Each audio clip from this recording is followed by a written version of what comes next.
नमस्कार दोस्तों। विवाह रेखा के बारे में आज हम चर्चा करेंगे। बुध पर्वत के नीचे स्थित होती है विवाह रेखा, जो कनिष्का उंगली से है। देखिए, विवाह रेखा एक हस्तरेखा का महत्वपूर्ण पार्ट है और इससे पता लगाया जा सकता है कि व्यक्ति विशेष जिसके भी हाथ में विवाह रेखा है वो किस तरीके का फल देती है, उसकी शादी कितने समय तक टिकेगी या उसका जो पार्टनर होगा कैसा होगा, वो खुद दूसरे के लिए कैसा होगा, अपने पार्टनर के लिए लॉयल होगा या अनलॉयल होगा, ये कैसे पता कर सकते हैं। चलिए आइए जानते हैं हस्तरेखा पार्ट 8 में।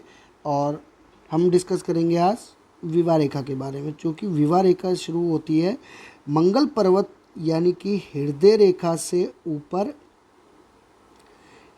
के ऊपर और बुध पर्वत के बिल्कुल नीचे। ये वाला पॉइंट जो होता है ये विवाह रेखा का होता है। तो ये विवाह रेखा यहाँ पर जब भी व्यक्ति की होती है तो सबसे पहले इसको समझने के लिए हमें कुछ पॉइंट कवर करने पड़ेंगे। सबसे पहला पॉइंट ये है कि ये रेखा जितनी स्पष्ट होगी यानी कि जितनी गहरी होगी उतनी ज़्यादा अच्छी मानी गई है। यानी कि अगर समझ लीजिए ये बिल्कुल चौड़ी है और अच्छे से लाल रंग की एक रेखा होती है, रंग अच्छा होता है स्किन के कलर का, अगर वो है व्यक्ति के इस भाग पे विवाह रेखा में, तो ऐसे व्यक्ति का जो विवाह है वो उत्साह के साथ चलता है आखिरी उम्र तक उनकी। यानी कि एनर्जेटिक रहते हैं, हंसी मजाक के साथ, थोड़े छोटे मोटे झगड़े ज़रूर होते हैं लेकिन उनका जो मिजाज होता है एक दूसरे के लिए वो बिल्कुल एक फ्रेंडली बिहेवियर होता है।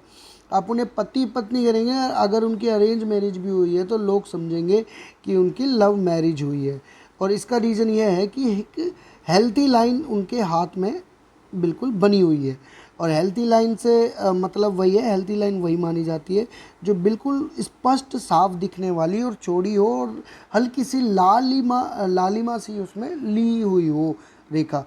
तो बिल्कुल उत्साह होता है उन व्यक्तियों के अंदर और नाम क्या, अपनी शादी को आखिरी टाइम तक बिल्कुल लॉयल तरीके से निभाते हैं, अपने पार्टनर के लिए साथ लॉयल रहते हैं और उनसे उम्मीदों के साथ साथ उनका साथ निभाने से कभी पीछे नहीं हटते हैं।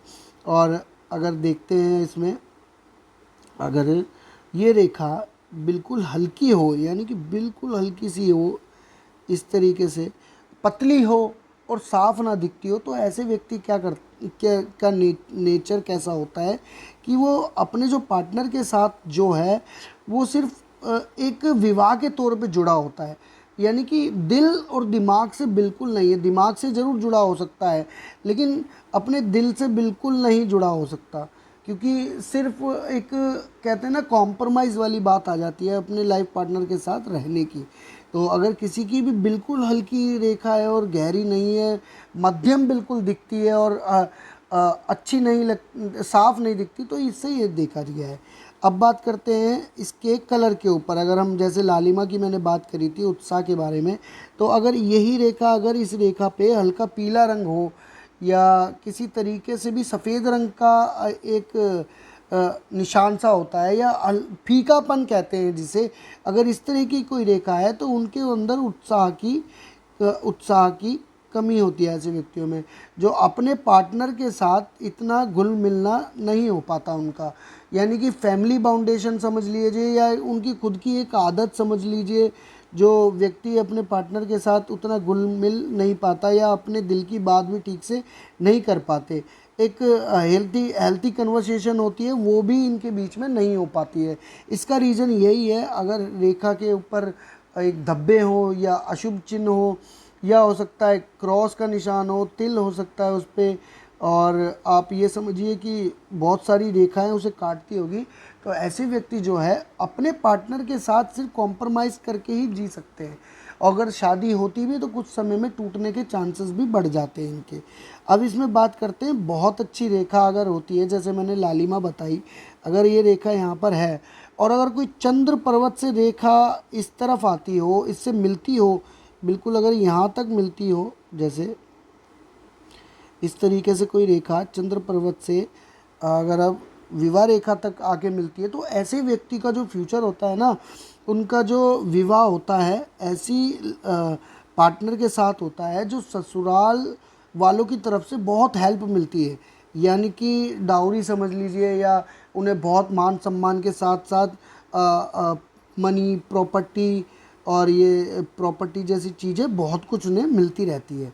और ये बहुत बेनिफिट भी, अच्छी रेखा भी मानी गई है। चंद्र का मिलन होता है मानसिक तौर पे स्वस्थ इंसान, यानी कि उन्हें जो ससुराल की तरफ से जो दिक्कत होगी वो कभी नहीं आने वाली। और अगर यही चंद्र की रेखा अगर थोड़ी सी ऊपर और चली जाए इसे काटते हुए, तो ऐसे व्यक्ति जो होता है ससुराल के साथ उसके कनेक्शन इतने डीपली होते हैं, शायद हो सकता है ससुराल के साथ अपने वो कोई बिजनेस भी कर सकते हैं, या हो सकता है ससुराल वाले उनके लिए कोई खुद का ही इनका बिजनेस सेटल करा के दे सकते हैं। मनी की कोई दिक्कत नहीं आने देंगे, हर तरीके से साथ खड़े होंगे। तो ससुराल वालों का भी कोई काफ़ी बहुत सपोर्ट इन्हें मिलता है। और अगर बुध पर्वत है तो समझ लीजिए बुध पर्वत बहुत अच्छा बना हुआ है, ऊंचाई लिए हुए है सूर्य पर्वत, और शनि पर्वत नीचे है। सूर्य पर्वत ने भी अच्छी ऊंचाई ली हुई है, गुरु पर्वत ने भी, और शनि पर्वत हल्का सा नीचे नीचे इन तीनों पर्वत से दबा हुआ है, और ये रेखा बहुत अच्छी है। तो ऐसा व्यक्ति अपने दम पर, अपनी दिमागी स्थिति के अनुसार अपने बिजनेस बनाता है, अपने आप को एक स्टैंड करता है, और अपनी इनकी जो पर्सनल लाइफ होती है वो भी काफ़ी अच्छी चलती है।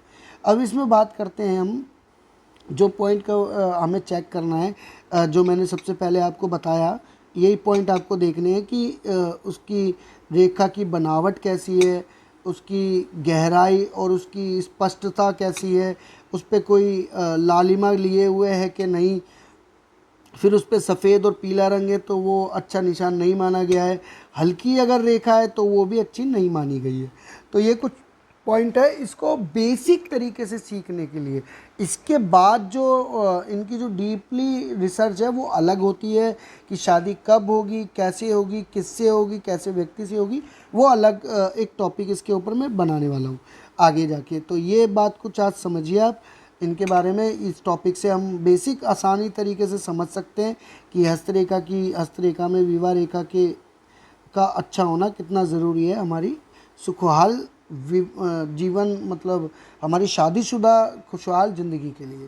तो ये कुछ जानकारी थी जो मैंने आपको विवाह रेखा के बारे में दी। आशा करता हूँ आपको अच्छी लगी होगी जानकारी। लगी है तो कमेंट करें, लाइक करें और मेरे चैनल को सब्सक्राइब करें। मिलते हैं अगली वीडियो में। नमस्कार दोस्तों।